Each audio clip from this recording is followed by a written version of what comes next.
Hey, welcome to the Fanzeal Week in Review for Fanzeal.com. I'm Justin Simon. That's Brandon Boykin. Check out Fanzeal and tweet us at Fanzeal. Pretty easy.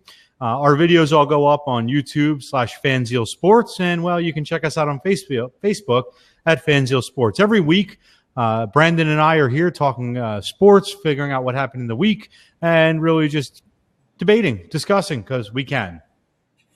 The NFL this week, because it refuses to give up, refiled paperwork in the Tom Brady Deflategate situation. I can't believe this is still going on. I can't believe the NFL won't give this up. This happened last year. We're now into November, and they've got us still talking about a scandal. What are they doing? They're basically trying to figure out a way how they can alienate all the fans, and I think it's working because this is old news. Nobody wants to hear about it anymore, and really all you're going to do is piss off the rest of the teams because all you're doing is motivating Tom Brady. And he's going out here and he's mowing these teams down like it's nobody's business. Look at what he did to Miami yesterday. Crushed them. Unfair. Crushed them. Wasn't even close. They should have called DCFS on him because he was beating them kids out there like it was nobody's tomorrow.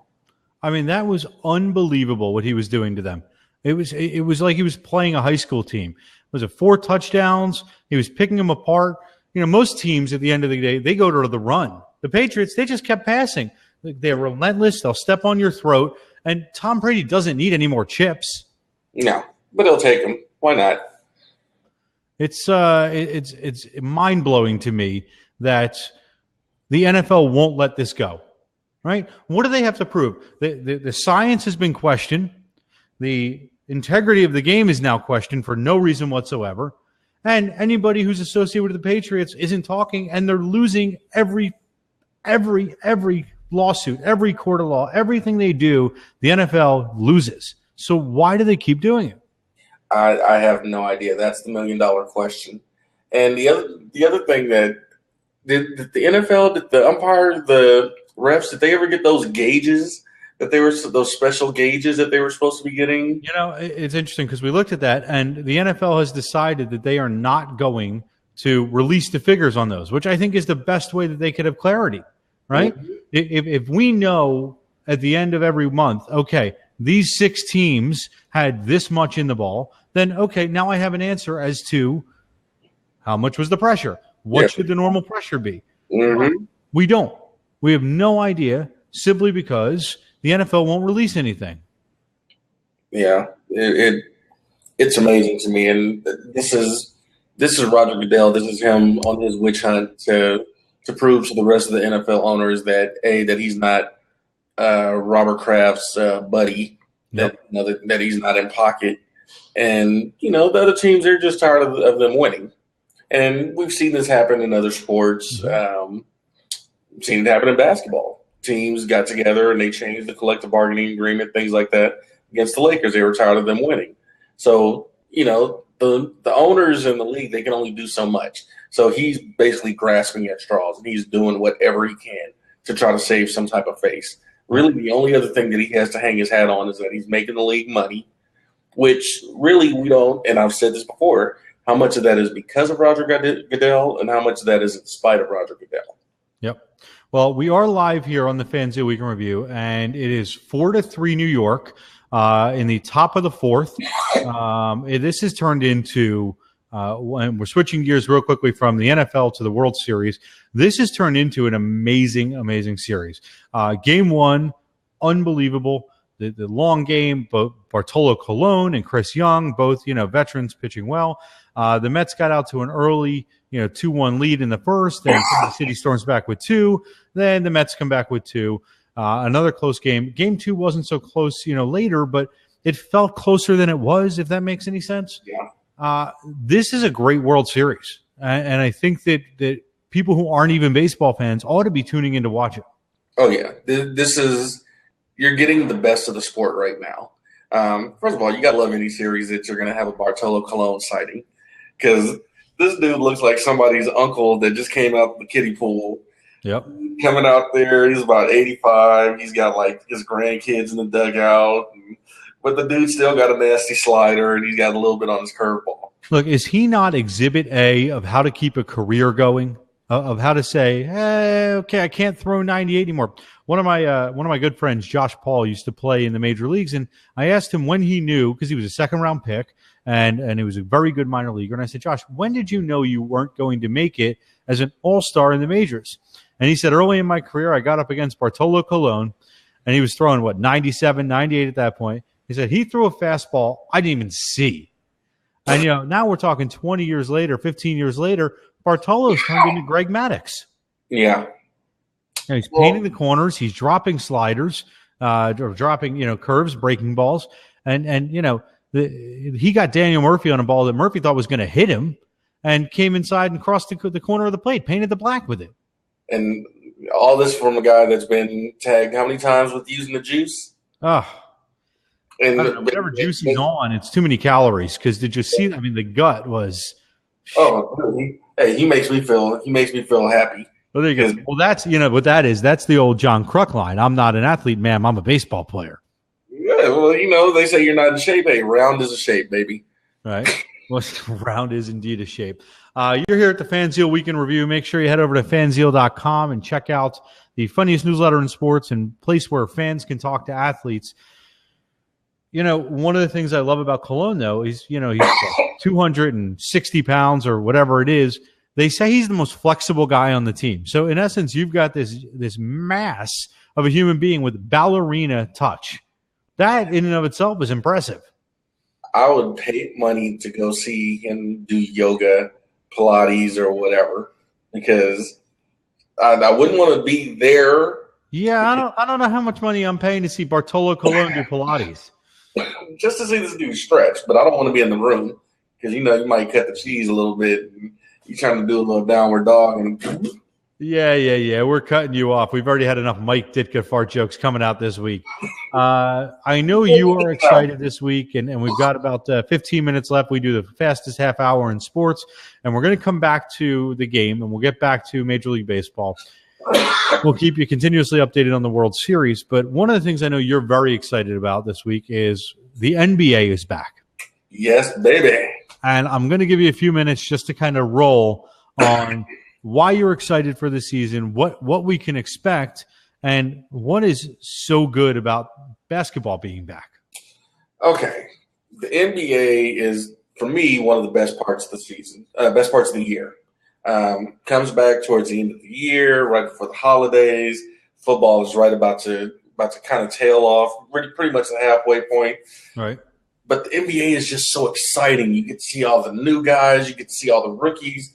Unlike any other sport, you actually can recognize people. There's actual individual stars that the NBA markets. Unlike you can see their faces every night, which is huge because you can't see anybody in football. Yeah, but I mean, unlike in baseball, you can see their faces, but they don't really market individual stars. Right. In basketball, they really do market these individuals. You have a lot of young guys coming in. You got the rookies, Karl Anthony Towns, who played a great game last night, the other night with Minnesota. Jahlil Okafor for your team, Philly. The Sixers, who should be very interesting this year, right? Because they're short on skill, but they're big on youth.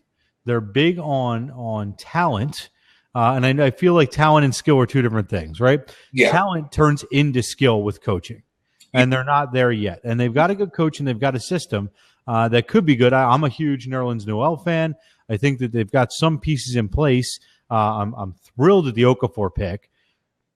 Philadelphia is going to be bad, right? We acknowledge that, but not for long.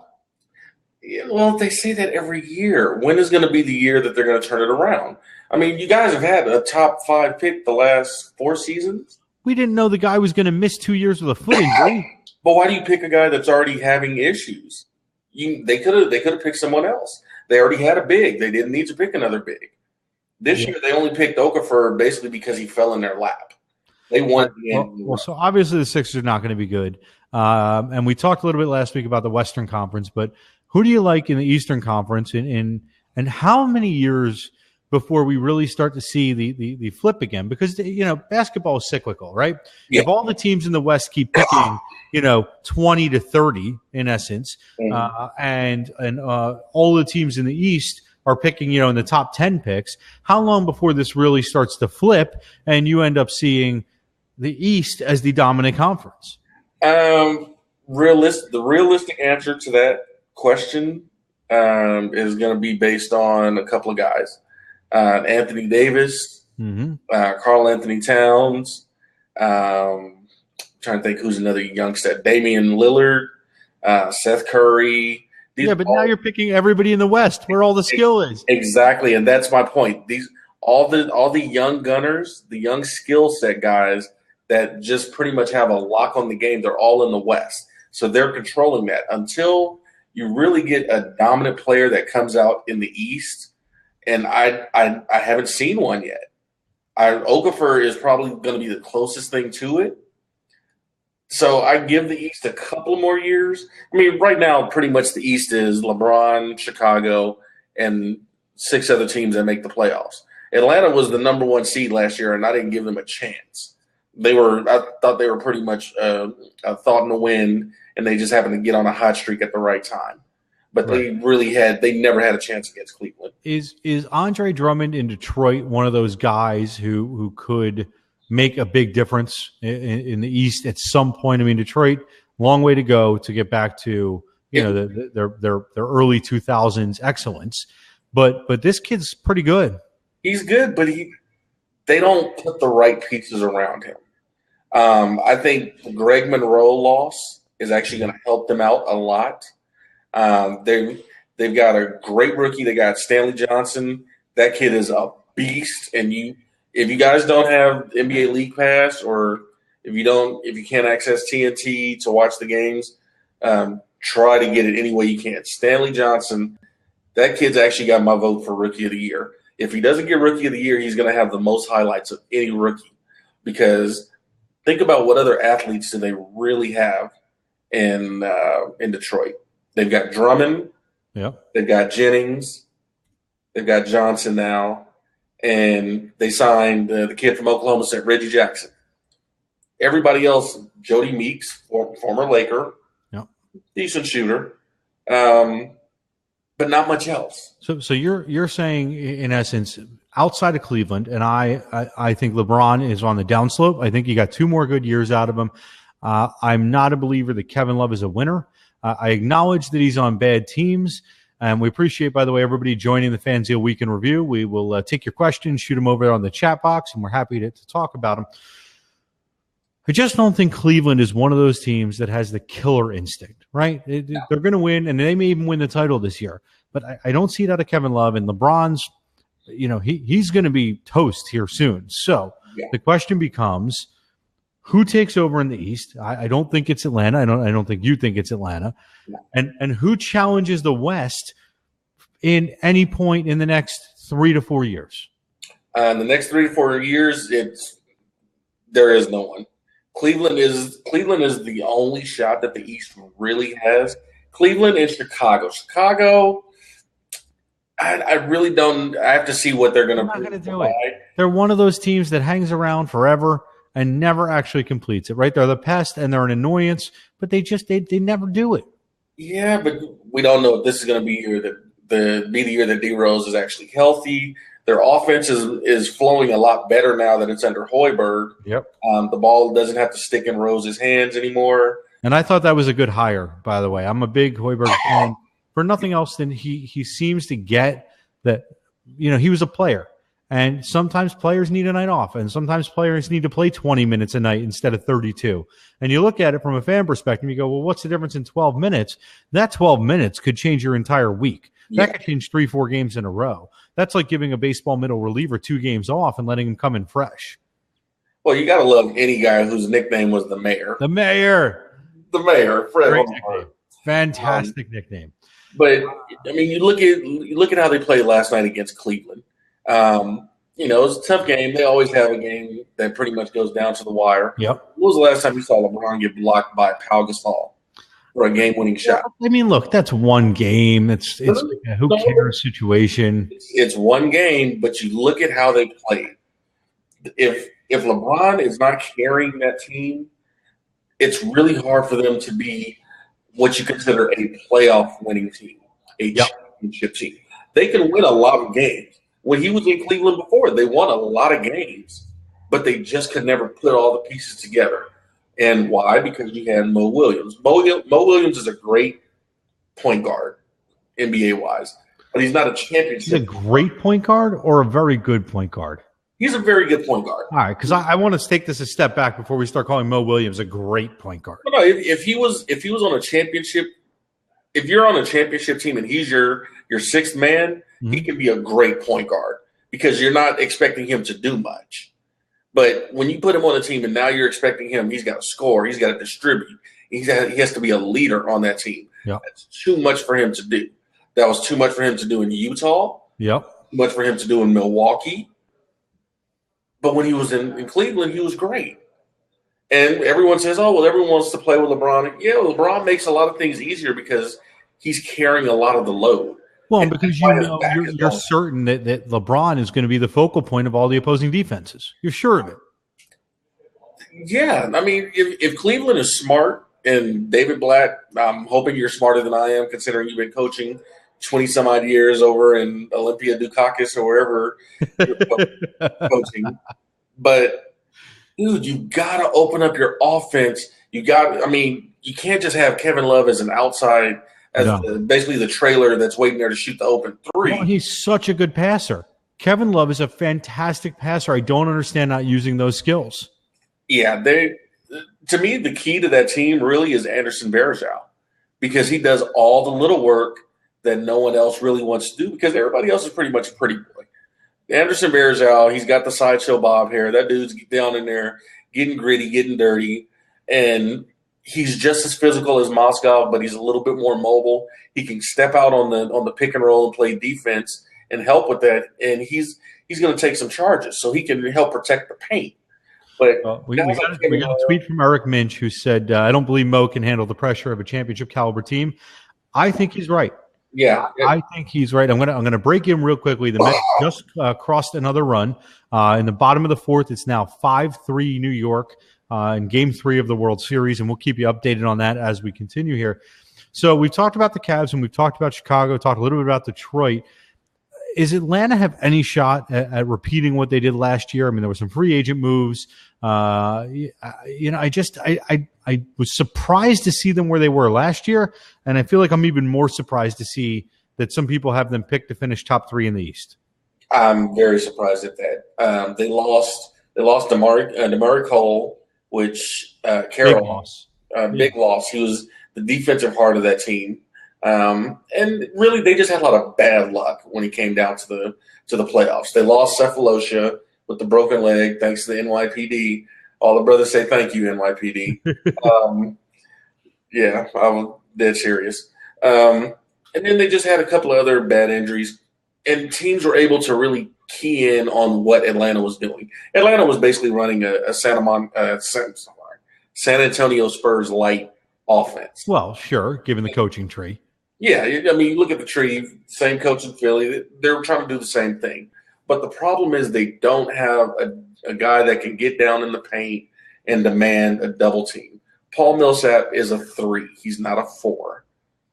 The guy's like 6'7". Right. And he's decent in the post, but he doesn't demand that double team.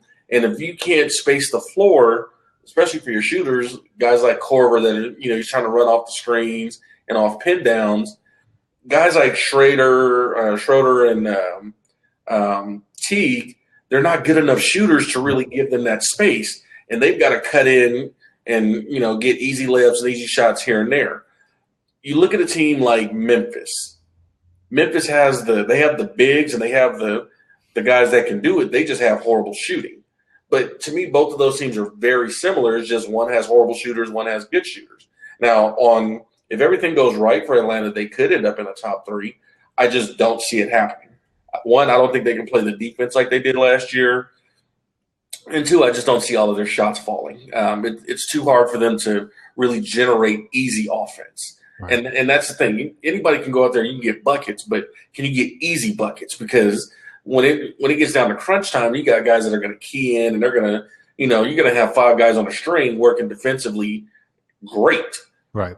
So, I just don't see them being able to get enough easy buckets to really push it and stay up at the top of the Eastern Conference. But hey, it's the East. I mean, you can win 40 games and be in the top. So yeah, it's so depressing as somebody who grew up on the East Coast to see how bad the Eastern Conference is. Going to cut in here 1 second. Still 5-3 in the bottom of the fourth. Ned Yost is going to the bullpen. He's brought in Duffy. Ventura is out. That did not take long, but again, in the World Series, you got to have a short hook. This is not, the middle of a game in July, and you leave the guy and need some innings. It's still, a lot of innings left in this one. And the way this series is going, you never know which way this is going, especially when the Royals get their, second and third time through the order. You think he went to the bullpen too early, or you like the move? I happen to like the move. You got to do it. I mean, you got to do it. It's the World Series. Yeah. There's no – you can't second-guess yourself. Right. And if you got a gut feeling, and you got that feeling for a reason. Well, and he, Ned Yost continuously gets no credit. I mean, people, and I was on that train last year, but I don't care who you are. You bring two straight back-to-back teams, and I say that because every year a team is different. Maybe the core is the same, but you have different parts, you have different dealings, you have different situations you have to deal with. So he brought two teams back-to-back to the World Series. I'm sorry, you can't criticize the guy anymore. Yeah, you just can't. He's a winner. He's winning. I don't, I don't think he needs to win this World Series to then be in that group of good managers. But I think that if he does, look, as much gruff as you want to give him for bad decisions, that's 2 straight years, people. Yeah, there's a lot of teams that have your favorite manager that they haven't gotten to a World Series in a while, or just haven't gotten there, period. Wow. This guy's gotten there back-to-back with a young team, might I say. It's hard enough to get there, but with a young team, it's especially hard to keep guys focused 164 games plus playoffs, to never really let up, and to keep the guys focused on the prize in hand, and to keep them together. Well, Kansas City's interesting, right? Because they're still young, but they've got veterans. It's like these guys have grown up together. They've been around 4 or 5 years, which is 5, 6, and some of them 7. But they're still in their mid to late 20s. There's not a lot of not a lot of old guys on that team. No. All right. Well, Duffy got out of the inning, so they're going to the 5th, 5-3. Another question was asked, and we can switch to football real quick. We've got about 8 minutes left here in the Fanzeal Sports Weekend Review. A lot went on this week. Tom Brady's Patriots crushed the Dolphins. You've got Al Golden being fired from Miami, which he should have been. You've got the USC program in disarray and the big ESPN The Magazine story, which is a disaster. And we were just asked about the Packers and the Broncos. Where is going to be back? I think that's a big thing for the Broncos defense. Devontae Adams does not look like he's going to play, which is a minor thing for the Packers offense. But again, anytime you can take away a weapon from Aaron Rodgers, that's a big thing. Who do you like in this game? Packers. Oh, you're just flying at this. You're not even questioning. No. Peyton Manning. I just don't. They're playing at 2 different speeds. Aaron Rodgers is playing consistent. Boom, boom. They're flowing in a rhythm. The Broncos are do pop pop pop pop pop. They're kind of putting along. And, I mean, I've said this a few times. Peyton Manning, if he's going after the award for throwing the most accurate duck, he's got it. Because he has not thrown anything that looks like a professional quarterback spiral all season. And against a team like Green Bay, it's going to come back to bite you. Green Bay's offense has been rolling. Their defense has been rolling. They've been killing teams. They've been picking them apart. The way the Broncos have been playing, they just haven't run up against another dominant team. So here's the interesting thing, right? In points per game, and this is hard to believe, but Green Bay's number 1 and Denver is number 2. But what's interesting is Denver's number 3 in rushing defense. So I don't think Green Bay's even going to try. Right? They're going to put the ball in Aaron Rodgers' hands, and they're going to throw all game long. The question is going to become, can a Denver team, which, by the way, is number 1 in the league in pass defense as well, where do you go here? You obviously want the ball in Rodgers' hands, but with Starks, with Lacey, do you continue to try to run so that you keep the game, on time of possession? and you keep the clock in your favor. Well, you think the rest of these teams that the Packers have played, you think they ever tried to key in on the run or key in on we're just going to knock Aaron Rodgers around? And I think that's the same thing that Miami did to the Patriots last night, and it hasn't worked. When you have guys that have been playing in the same offense for so long, and they know the defensive reads, they know what their third, their fourth option is on each play. Yep. So they know that offense like the back of their hand. There's pretty much maybe 5% chance that you can throw something at them that they're not going to know what it is. But Green Bay hasn't really, while they're undefeated, it doesn't feel like they're blowing anybody out. I mean, they've had some big wins, but it's been impressive though. And they're impressive for sure. I don't want to take that away from them. But they barely beat the Bears. They Seahawks by 10, Chiefs by 10. They beat a bad 49ers team. They beat the Rams by a couple touchdowns, but there hasn't been that 35-3 game, that 35-7 game. And it's certainly not going to happen against his Denver defense. You like the Packers. Yep. What do you got on as far as score, if you had to pick one? I'm calling the score 24. I'm going to go with 24-17. All right. So I'm not saying that they're going to blow them out the water, but I've been more impressed with the Packers this year than I have been with the Broncos. And the Broncos' defense has played great. Beautifully. Matter of fact, I think I called the last couple of games for the Broncos when you questioned me on that, and I said it's going to be their defense. Yep. Because their defense is. I have their defense in my fantasy money league, so I'm happy to have them play this well all year long. That's been a huge boon. I think it's going to be, I like your 24 number, but I think I'm going to go the other way. I think it's going to be 24-20, a little bit closer. Now, what are they playing? I'm having a tough time picking this game, only because it's in Denver. That was my next question. If the game was in Green Bay, I got Green Bay by 14, right? But you're playing a fast-paced team in that air at night. Peyton's terrible. If it's cold, well, you know what? Here's what's going to be the deciding factor. If it's cold, remember the weather in Denver and what it looks like to be this Sunday night, right? Mm-hmm. So Sunday, as of right now, 39 degrees potentially at night. And who's the better cold weather team? If it's 39 degrees at night, this game's over. And Green Bay wins by 2 touchdowns, maybe 17 points. Right. But during the day, it's supposed to be in the mid-60s and low 70s. If somehow that weather stays and Peyton Manning can keep warm, I'm going to pick the Packers, but I'm not real comfortable with it. Hey, it doesn't have to be comfortable to go with the right feeling, though. I mean it's a tough one to call, especially because they're playing in Denver. Yeah, the weather's going to play a big part of it. And I mean, if any of those guys can get a chance to get a hand on Peyton Manning, that's really bad for Denver. Yep. I mean, and once again, these are all a whole bunch of ifs. If was a fifth, we'd all be drunk by now. So. Well, there's really not a lot of good games this weekend in the NFL. The parity that we've been used to seeing for so many years really isn't there. There's a lot of bad teams. You got your undefeated teams, you got your pretty good teams, and then just a bunch of mediocrity. So The other good game, and Big Ben's going to play, is the undefeated Bengals at division rival Pittsburgh. We can kind of ignore the others, but as we have about 2 minutes left here on the Fanzeal Weekend Review, and make sure to go to fanzeal.com and sign up for the Fanzeal newsletter. It comes out every Monday morning. Cincinnati at Pittsburgh. Big Ben is playing. Who do you like? This one is a bit of a toss-up for me. In my heart, I want to go Pittsburgh, but since it's going to be the first game back for Big Ben, I'm leaning towards Cincinnati eking this one out by maybe a touchdown, 3 points. I just don't, because I don't know what to expect from Big Ben. I don't know how mobile he's going to be.